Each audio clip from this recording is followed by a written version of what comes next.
It started with laughter, not mine but theirs. The kind of laughter that carries arrogance, the kind that makes your stomach twist because you know it's about you. I didn't realize it then, but that sound marked the beginning of a war I never asked for. A war that would end with locked gates, furious phone calls, and one sign that changed everything. You see, the cabin wasn't just a property. It was my grandmother's legacy, a slice of quiet land tucked behind the pines, built board by her hands and mine. For years it stood untouched, peaceful, and private. But peace has a way of attracting the kind of people who can't stand it. The kind who look at your land and see rules, boundaries, and leverage. And in this community, those people had 3 letters stitched into their power. HOA, it started small. Whispers about upkeep, notes about property standards, little reminders that didn't quite sound like suggestions. Then came the knock on the door, polite, smiling, and full of poison. They said they were there to help maintain harmony, but I could see it in their eyes. This wasn't about harmony.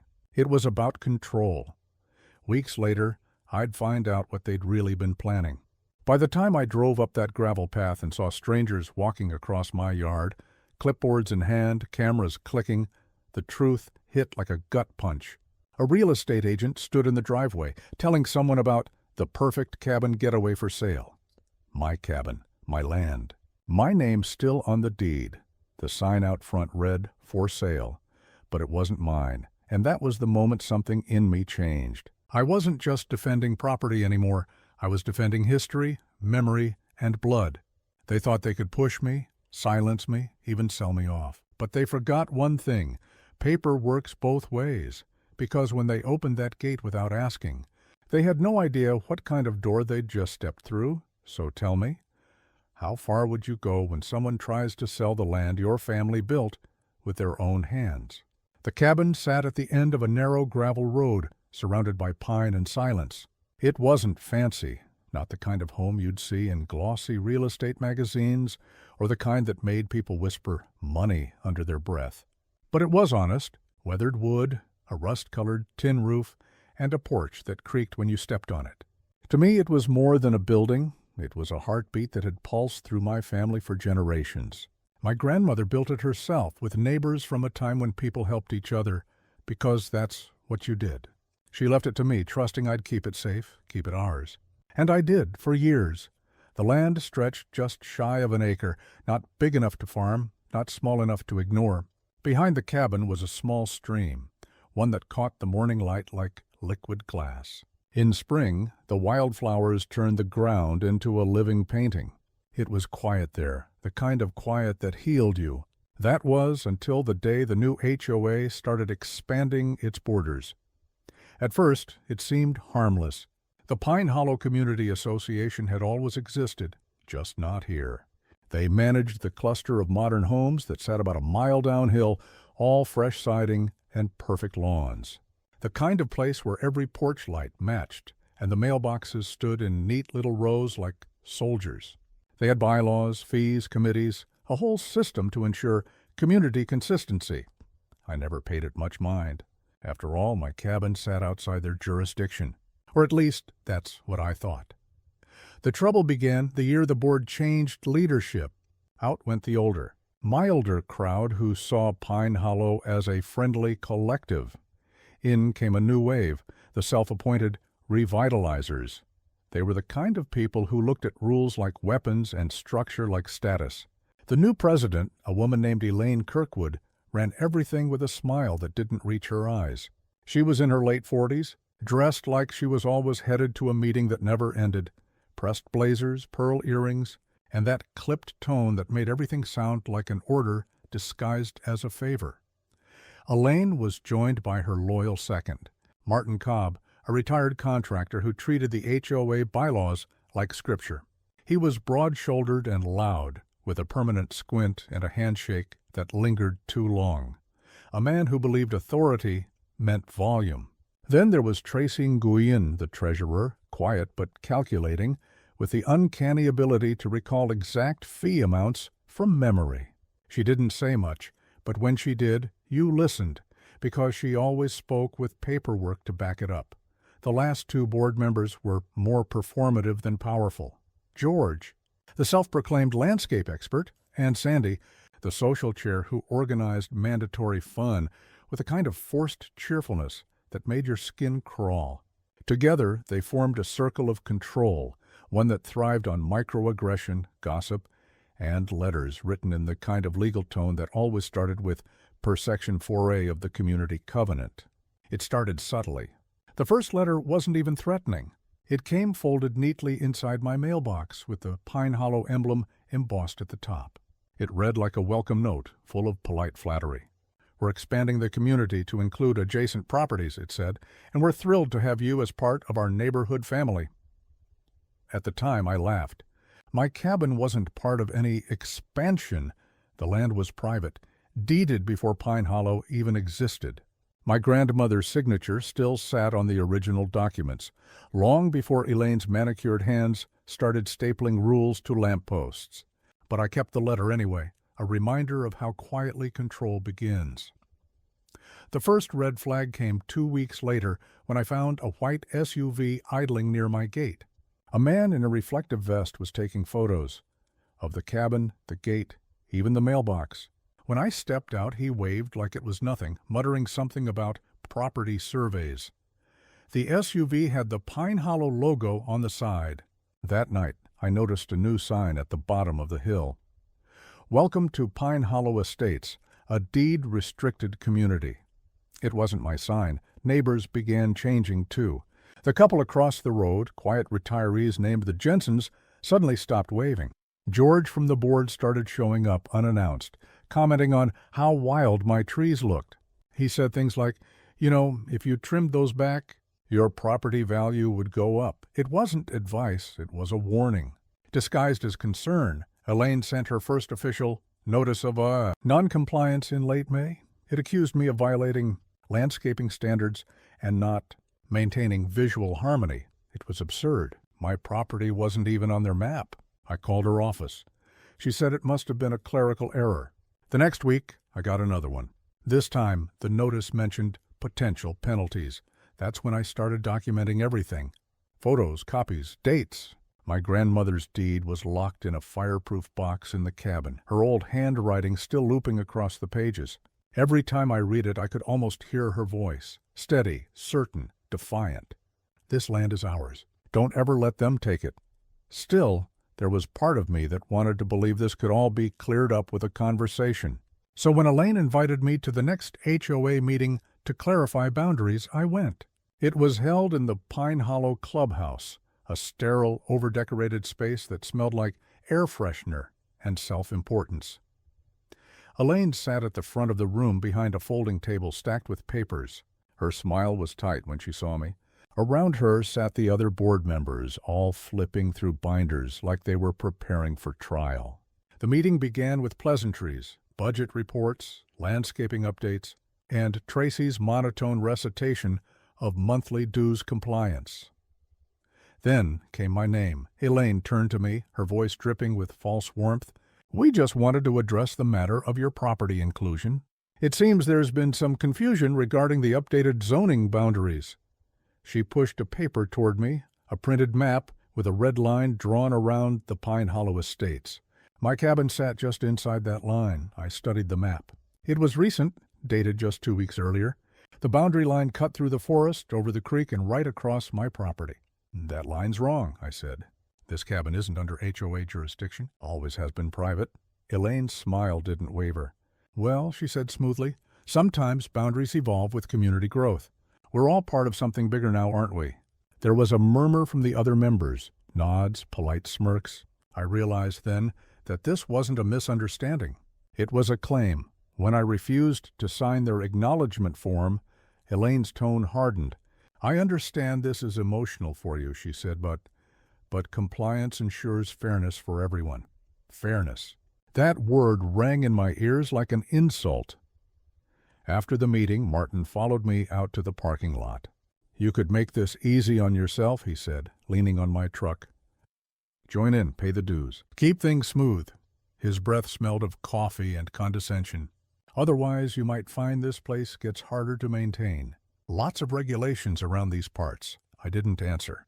I just started the engine and drove back up the hill, watching his reflection fade in the rearview mirror. For a few weeks, nothing happened. Then came the fines. Small at first, $50 for exterior neglect, $75 for unapproved fencing. The letters were worded like threats dressed up as paperwork. I ignored them. But when I tried to renew my property insurance, the agent mentioned something strange. The HOA had listed my address under their managed community properties. They were tightening the net. Neighbors began whispering. One morning, I found a note pinned to my gate. "You're making things harder for everyone. Just sign the forms. No signature, just printed letters." Another day, I caught Sandy taking photos of my shed. When I asked what she was doing, she smiled and said, "Oh, Elaine asked me to gather some documentation for the newsletter." By midsummer, I'd stopped waving back, but despite the tension, I still tried to hold on to the rhythm of my life. Mornings on the porch, tending the garden, fixing what broke. I told myself it would pass, but then something shifted. I started hearing rumors, quiet ones, about a development project. Elaine had been boasting about expanding Pine Hollow's portfolio to include rustic properties with recreational potential. That's when the surveyor came back. Only this time, he wasn't alone. 3 people walked the property line, measuring tape and notepads in hand. They didn't see me watching from the window. I waited until they left, then followed the flags they'd staked into the ground. The last one stopped near the edge of the creek, where an old boundary marker stood half buried under moss. The marker was original, my grandmother's, carved with her initials. That night, I pulled the deed out of its box and stared at the words, tracing the line that defined the property's edge. Every inch was accounted for. Every boundary was legal. Yet somehow Elaine and her board had convinced themselves that rewriting reality was just part of community management. And deep down, I knew. This was just the beginning. The line between a neighborhood and a battlefield was about to disappear. The morning after the surveyors came, the air felt different, thicker somehow. When I stepped outside, dew still clinging to the grass, I could hear it. The faint hum of distant conversation, the low idle of an engine that didn't belong. I followed the sound to the end of the gravel drive, and there it was again, that same white SUV, but this time it wasn't alone. A second car, dark gray, sat beside it. 2 men were leaning against the hood, clipboards in hand, pretending not to see me. They didn't wave. They didn't even look up. That was the day the first real escalation began. It started with the letters. Not 1 or 2, but a flood. Every morning for a week I found new envelopes stacked in my mailbox, each one more aggressive than the last. Violation notice, unauthorized structure. Fine issued, improper. Landscaping. Warning, failure to comply. With HOA Ordinance 7B, they came printed on heavy stock paper with the HOA emblem stamped in blue. At first, I laughed it off. They couldn't enforce anything on property that wasn't theirs. But after the 5th notice, I started to notice the details.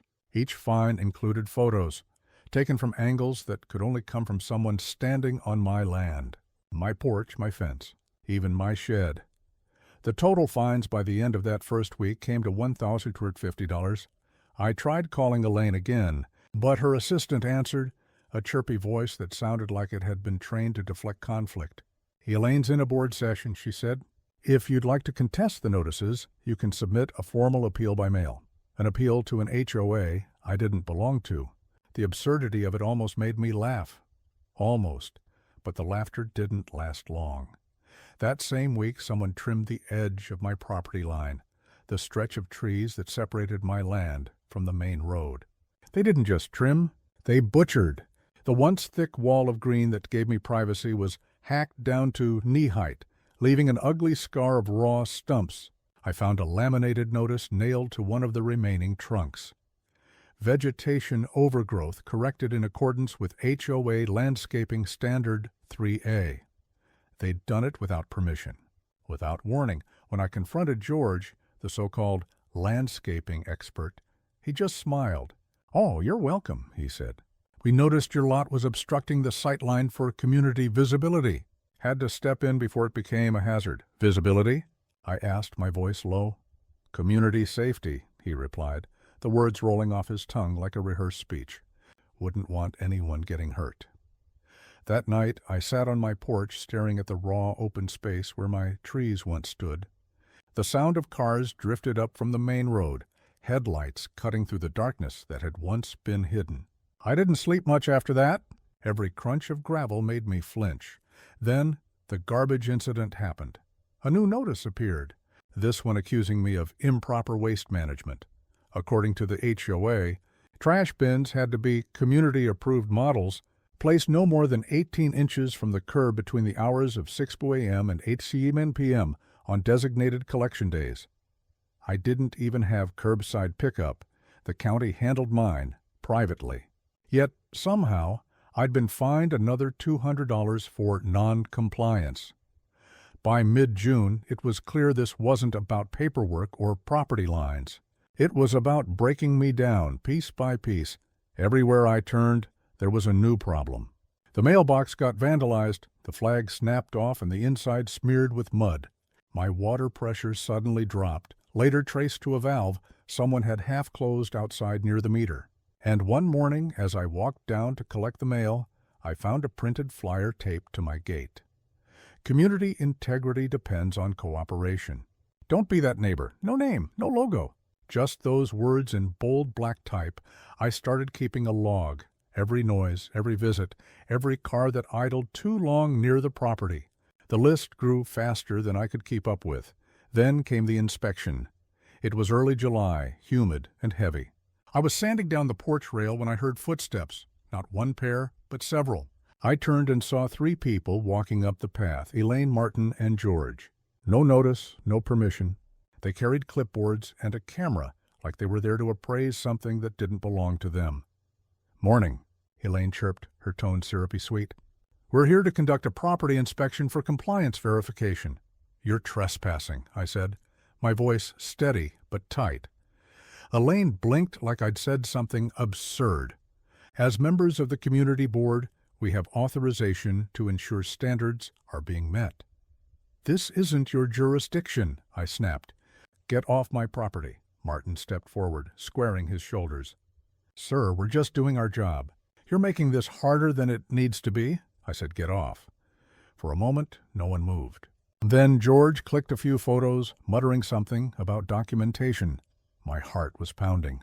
I could feel the blood rising in my ears, the fury clawing up my throat. When I took a step toward them, Elaine finally sighed, closing her folder. "Fine," she said. "But understand, non-cooperation only makes this worse for you." They left without another word. But later that evening, I found a new notice in my mailbox. "Failure to permit inspection, fine, $500. It wasn't just a game anymore. It was war. Over the next month, the harassment deepened. Tracy from the board started sending reminders about upcoming fees. Martin began parking near the end of my drive, claiming he was checking for code compliance. Neighbors I barely knew started whispering when I passed. One even asked, half jokingly, "When are you finally going to fix that eyesore of a fence?" Word had spread, Elaine's kind of word, the kind that dripped poison one drop at a time. Then, one afternoon, a letter came from the county assessor's office. It wasn't from the HOA, it was official. It stated that Pine Hollow Estates had filed an update claiming administrative inclusion of my property under their management for taxation and maintenance purposes. Someone, likely Elaine, had submitted the paperwork. I spent 3 days in offices, showing proof, citing records, waving my grandmother's deed like a shield. The clerk, a tired man in his 60s, finally sighed and said, "You got a mess here. Looks like someone's trying to redraw parcel lines through a community petition. It's rare, but not impossible. Not impossible." When I got home, I found my gate open. My toolshed door hung ajar. Nothing seemed stolen, but everything inside had been disturbed. Boxes shifted, drawers open, papers on the floor. Near the window, written in the thin layer of dust, were 3 words: "Sign the papers." That night, the storm came. Thunder cracked across the hills, wind whipping through the shredded tree line. The power flickered twice before cutting out entirely. I sat in the dark, flashlight in hand, listening. Somewhere outside, gravel crunched. I froze. Through the window, I caught a flicker of light, a flashlight beam moving across the yard. I stepped quietly to the door and peered out. The beam danced across the porch before snapping away. When the storm passed, I found muddy boot prints near the steps. 3 sets. The next morning, Elaine called. Her voice was smooth as ever. "I just wanted to check in," she said. "We noticed some unusual activity near your property last night. Everything all right?" I said nothing. "You know," she continued, "this kind of tension could all go away if you just formalize your membership. It's really just paperwork." Her tone carried the kind of quiet threat that didn't need to be spoken aloud. I hung up without replying. The fines kept coming. $200 for noise disturbance after the storm. $350 for unapproved exterior repairs. $125 for improper lighting fixture. They were inventing new violations out of thin air. My mailbox overflowed with threats of collections, lien consideration, and community arbitration. Each envelope felt heavier than the last. The emotional toll began to show. Sleep came in fragments. My appetite vanished. Every sound outside felt suspicious. I stopped using the front porch entirely. The once peaceful cabin that had been my sanctuary now felt like a siege post. One afternoon, a drone buzzed over the property, low, loud, intrusive. It hovered for a moment near the shed before zipping away. When I looked online later that evening, I found aerial photos of my cabin posted in a Pine Hollow Facebook group under a caption that read, "Unregistered property still refusing to comply." Not very neighborly, is it? The comments were worse. People I'd never met calling me selfish, stubborn, toxic. Some said I was bringing down the value of the neighborhood. Others joked about teaching me a lesson. I didn't reply. But something inside me hardened. The next escalation came with the fence. A week later, I came home from town to find 3 men tearing down part of it, the section nearest the main road. When I ran over demanding to know what they were doing, one held up a clipboard. "Order from Pine Hollow HOA," he said. "Fence violates sightline regulation. We're authorized to adjust for community safety." "Authorized by who?" I shouted. He just shrugged. "Take it up with the board." They left a pile of broken wood and another laminated notice flapping in the wind. That night, I printed copies of my deed, the original property map, every photo, every letter, and every fine. I started compiling it all into a single binder, evidence. If they were going to keep coming, I'd be ready. But readiness didn't stop what came next. A week later, I got a knock at the door. 2 uniformed men, not police, but county enforcement officers. They carried papers. Elaine had filed a community maintenance complaint, claiming my property was unsafe and unsanitary, requesting a forced inspection. I let them in. I had nothing to hide. They walked the grounds, noted everything, took photos, and left. Days later, I received the report. No violations found. But the damage was done. My address was now officially tagged in the county system as under review. Elaine had gotten what she wanted, a mark on my record. The next HOA meeting was packed. Word had spread that I planned to show up. I walked in with my binder under my arm, heart pounding, camera rolling on my phone. Elaine smiled like she'd been expecting me. "Ah, our special guest," she said, her tone dripping with mock kindness. I stood in front of the room, opened my binder, and began reading. The letters, the trespasses, the fake fines, the survey flags, the vandalism. I showed them photos, proof. Elaine interrupted, her voice calm but cold. "Sir, this isn't the proper forum for personal grievances." "This isn't personal," I shot back. "This is harassment," the room murmured. A few residents shifted uncomfortably. Martin crossed his arms, glaring. Elaine gave me that same tight smile, then said softly, "Perhaps we should take this discussion offline. We wouldn't want to cause unnecessary conflict in front of your neighbors, but that was the point, wasn't it? To make me look like the problem." When I left, I could feel their eyes on me. Elaine's car idled as I passed. Her window rolled down just enough for her voice to slip through. "You can fight this," she said. "But every day you resist, it gets worse. Think about that." And she was right. It did get worse. A week later, the county assessor called again. Another update to the parcel lines had been submitted, this time with new documentation attached. Someone had forged a signature, mine. It wasn't perfect, but close enough to cause confusion. The clerk said an investigation would be opened, but those things take time. I felt my grip on control slipping. What Elaine and her board couldn't take through law, they were trying to rewrite through persistence. Every day a new battle. Every week a new letter. I tried contacting a lawyer, but the moment I mentioned HOA disputes, most backed off. They've got resources, one said. It's a long fight, but it wasn't just legal anymore. It was psychological. The intimidation, the isolation, the slow erosion of peace.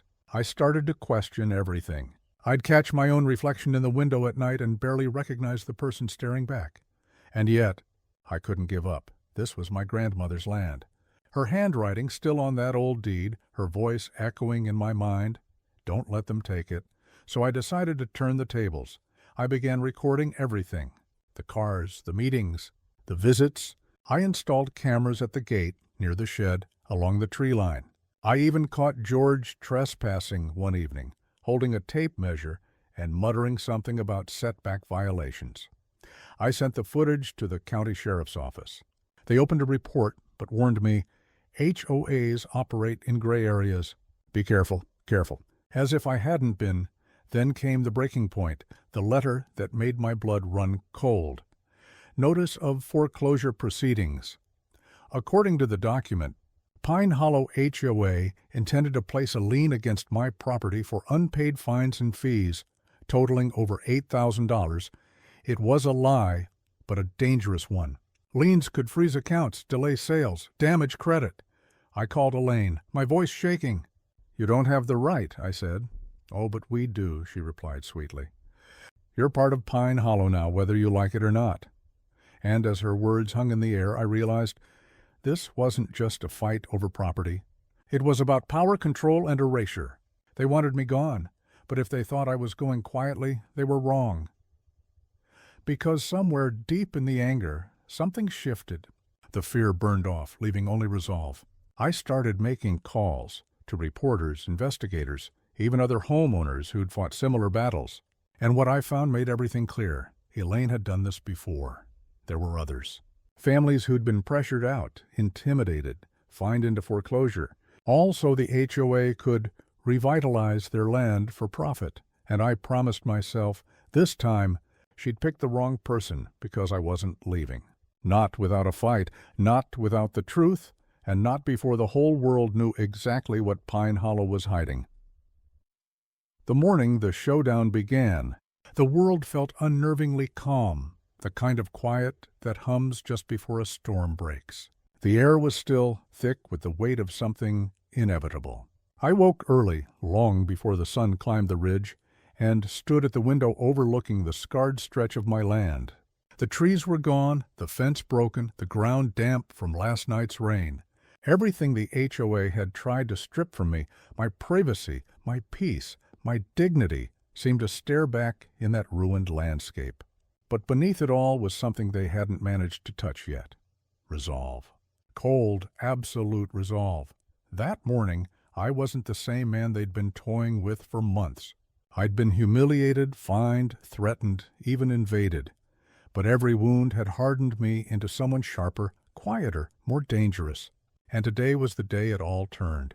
It started just after 9. The sound of engines drifted up the road, followed by the glint of polished bumpers through the thinning trees. A convoy of cars, some silver sedans, a black SUV, and at the back a county vehicle. The HOA board, dressed for battle, stepped out like generals arriving at a conquered field. Elaine, in her immaculate white blazer, walked at the front, clipboard in hand, flanked by Martin and George. Behind them came 2 men in suits, lawyers probably, and a uniformed county inspector. Elaine smiled the moment she saw me, that same rehearsed grin that had haunted my mailbox for months. "Morning," she called, her voice carrying across the gravel. "We're here to conduct the formal assessment and enforcement procedures for Pine Hollow compliance." "You were notified." Notified? As if a forged lien notice counted as proper warning. I didn't move. I stood on my porch, arms folded, silent. Behind me, on the table inside, my laptop was recording. 2 hidden cameras, one by the gate, one in the window, captured everything. Elaine took a few steps forward. Now we can do this the easy way or we can escalate. You've had plenty of chances to resolve your outstanding violations. I let the words hang there. For months, she'd talked in threats masked as courtesy, in bureaucratic venom dressed as civility. But this time, her voice trembled just enough to betray something new: uncertainty. "Elaine," I finally said, my tone steady, "you're trespassing. Again," she laughed lightly, gesturing to the inspector. "Actually, we're not. The county approved our administrative inclusion request weeks ago. Your property is officially within Pine Hollow's jurisdiction now." I tilted my head. "That's interesting," I said, pulling a folded piece of paper from my pocket. "Because I just came from the county office yesterday." I unfolded the document, a stamped letter signed by the county assessor himself. "Your request was denied, permanently." The inspector's eyebrows twitched. Elaine blinked, the first real crack in her composure. "That's impossible," she said quickly. "There must be a mistake." "No," I replied. "The mistake was yours. You forged documents, submitted falsified maps, and tried to rewrite property lines that haven't changed in over 50 years. A ripple went through the group. Martin stepped forward, trying to reclaim control. "You can't prove that," he said. "Oh, but I can." I turned back toward the porch and hit a button on the laptop. From a small speaker, a voice began to play, Elaine's voice. Clear, measured. Recorded 2 weeks ago during a phone call she hadn't realized I was recording. Her words echoed across the clearing. "Once it's absorbed, he won't have any leverage left. We can claim noncompliance and file the lien. It's how we handled the others." Every syllable landed like a hammer blow. The inspector froze. The lawyers exchanged glances. Elaine's face drained of color, her lips parting slightly in disbelief. You recorded that?" she stammered. "I recorded everything," I said. "The trespasses, the illegal inspections, the forged documents, even your little meeting at the board office last Friday." From my pocket, I pulled another device, a small USB drive. "This," I said, "is a copy of everything I sent to the county attorney, the sheriff's department, and a journalist from Channel 8. Elaine's mask cracked completely. "You don't know what you've done," she hissed, stepping closer, her voice sharp with panic. "You think you can humiliate me in front of my board? You're finished." "Enough," interrupted the inspector, his tone cutting through the chaos. He turned to Elaine. "Ma'am, is there truth to this recording?" Her silence was answer enough. George shifted uncomfortably. Martin opened his mouth to defend her, but faltered when I spoke again. "You want proof?" "Look behind you." Everyone turned. Down the road, 2 more vehicles were approaching, this time county deputies. I'd called them that morning, sent them the files, and asked them to be present for safety reasons. They pulled up quietly, lights flashing once before cutting off. Elaine took a step back, her confidence collapsing with every heartbeat. The deputies approached the group, one of them speaking softly with the inspector. The tension was unbearable, the kind that feels like static crawling up your skin. Finally, the lead deputy turned to me. "Sir, we've received your evidence. We'll need to collect statements." Then to Elaine. "Ma'am, you're being asked to remain here while we review these allegations," she tried to argue. But the words died on her tongue. And in that moment, standing there on the porch of my grandmother's land, watching the same people who'd tormented me for months realize they weren't untouchable, something inside me broke loose. Not rage, not fear. Something else. Relief. Still, the drama wasn't over. While the deputies questioned Elaine and Martin, one of the lawyers quietly stepped away, phone in hand. Within minutes, the rest of the HOA board arrived, a parade of cars, worried faces, and frantic whispers. I watched them from a distance, their perfect little world beginning to unravel. But the real blow came later that afternoon. The county inspector called me aside, lowering his voice. "We've verified the paperwork," he said. "It appears the HOA filed multiple fraudulent claims over the last year, not just yours. At least 3 other properties were targeted. The county's opening an official investigation. By evening, word had spread through Pine Hollow like wildfire. Neighbors began emerging from their houses, first cautiously, then curiously. People who'd avoided me for months now stood at their fences, murmuring in disbelief as deputies escorted Elaine and her 2 board members away for questioning. I didn't celebrate. Not yet, because even as the sun dipped behind the hills, casting long shadows across the wreckage of my yard, I knew this wasn't just about me. It was about everyone they'd bullied, everyone who'd been too scared or too tired to fight back. That night, I sat at my kitchen table surrounded by the aftermath, piles of paperwork, the faint smell of rain, the sound of distant voices as news crews began setting up down the road. I stared at the binder that had started all of this, the evidence I'd built piece by piece, and felt something shift deep inside. Vindication, yes, but also something heavier, because in winning, I'd also seen the full ugliness of what power does to people when it goes unchecked. The next morning, I woke to chaos, not from the HOA this time, but from the community itself. Cars lined the streets, cameras flashing, reporters interviewing residents about the scandal at Pine Hollow. The once pristine entrance to the neighborhood now stood as a crime scene. Caution tape fluttering across the stone sign, Elaine's name was everywhere. Local news, online forums, even national HOA watchdog groups. Words like fraud, abuse of power, and malfeasance painted the headlines. But the real moment of catharsis came 3 days later at the emergency community meeting. The HOA's interim board, hastily assembled after Elaine's arrest, had called it to restore transparency. The clubhouse was packed beyond capacity, the air thick with tension and gossip. I stood near the back, silent, as resident after resident took the microphone to share their stories. The fines, the intimidation, the silence they'd endured. Some cried, some shouted, some demanded resignations. When my name was called, the room fell quiet. I walked to the front, the echo of my footsteps filling the space. Faces I'd once only seen peeking through blinds now looked at me with something new. Respect, maybe even remorse. I didn't want a fight, I began. All I wanted was to live in peace on land that's been in my family for generations. But when people like Elaine abuse power, when they turn community into control, silence becomes surrender. I paused, letting the words sink in. This isn't just about me, I continued. It's about everyone who's been pushed, fined, or bullied into compliance for the sake of someone else's ego. You all know what it feels like, that slow, creeping fear that if you speak up, they'll come for you next. But it ends now, because the only thing stronger than their authority is our unity. The applause started small, hesitant, unsure, then grew, rising into something thunderous.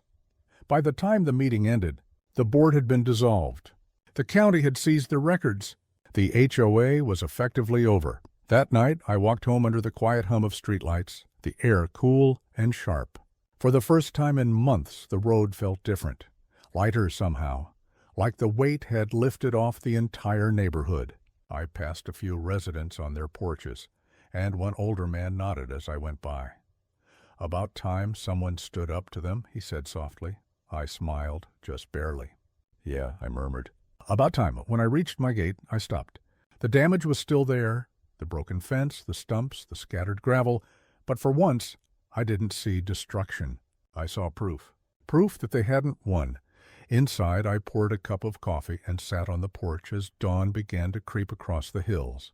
The birds were back, faint, but steady. The fight had taken everything out of me. Time, sleep, peace, but in the silence that followed, something new had replaced it. Strength. I thought about my grandmother's voice again, that promise I'd made months ago when this all began. And as the first light hit the trees, I whispered it aloud. They'll never take this land. The world outside was still scarred, but it was mine again, and maybe, just maybe. Pine Hollow had learned what happens when you push the wrong person too far. Because some wars aren't fought with weapons. They're fought with truth, and in the end, truth always leaves a mark deeper than any fine ever could. In the weeks that followed the collapse of Pine Hollow's HOA, the entire neighborhood seemed to move through a strange kind of awakening. For years, people had walked with their heads down, lawn edges trimmed to regulation, shutters painted to code, living in quiet obedience to a handful of neighbors who called themselves a board. But once the mask slipped, once Elaine and her loyal enforcers were exposed for what they were, something broke loose in the air. Something electric, raw, and long overdue. The whispers turned to conversations. The conversations turned into meetings. And suddenly, the fear that had governed every front porch and every manicured lawn evaporated, replaced by something far more powerful: collective anger. The news spread quickly. Local outlets feasted on the story. HOA power scandal in Pine Hollow, board under investigation for fraud and harassment. What began as a neighborhood dispute had become a county-wide headline, then a regional story, then a symbol. I saw my own face on the news one night, blurred slightly, my voice distorted, as reporters described one homeowner's fight against HOA corruption. It felt surreal, like watching someone else's life unfold on the screen. Elaine was the first to face formal charges. The county's investigation uncovered a paper trail stretching back years: falsified inspection reports, fabricated fines, even embezzled community funds rerouted to a private account under her maiden name. Martin and George weren't far behind. Both had signed documents authorizing illegal liens on multiple properties, and both tried to claim ignorance. But ignorance doesn't hold up well under forensic accounting. Within a month, the entire Pine Hollow HOA board had been dissolved by court order, their assets frozen pending restitution. Neighbors who had once glared at me for leaving my trash can out too long now crossed the street to shake my hand. Some apologized, voices trembling with guilt or embarrassment. Others just nodded silently, their eyes saying what words couldn't. Thank you for doing what we were too scared to do. It wasn't instant healing. The damage ran deep, not just to the land or the finances, but to trust itself. For years, people had learned to flinch at authority, to live small to avoid attention. Undoing that kind of fear takes time. But change started showing up in quiet, unexpected ways. The first thing that went was the signage, those smug little reminders of control. No parking on street overnight. No decorative flags without approval. Grass height limit, 3 inches. They disappeared one by one, removed by residents under the soft glow of porch lights. No one needed to coordinate it. It just happened, as if everyone silently agreed that the rules no longer belonged here.